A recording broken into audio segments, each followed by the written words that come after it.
Voilà à quoi ressemble un bioclimatiseur de chez BioAir.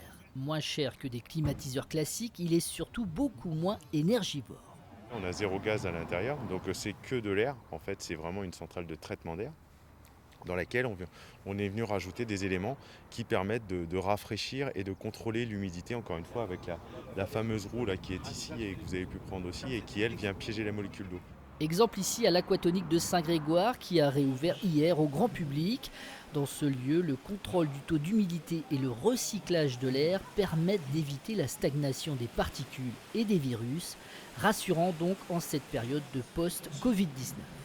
On a des taux de renouvellement de l'ordre de 5 minutes pour tout le volume.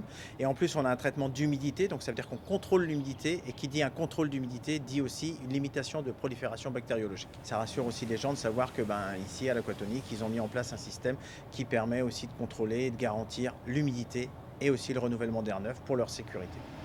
BioAir, qui conçoit 200 bioclimatiseurs par an, est en pleine expansion. L'entreprise cessonnaise qui vient de recevoir le label écologique et rentable Solar Impulse intéresse le comité d'organisation des Jeux Olympiques de Paris 2024 ainsi que le ministère de la Transition écologique.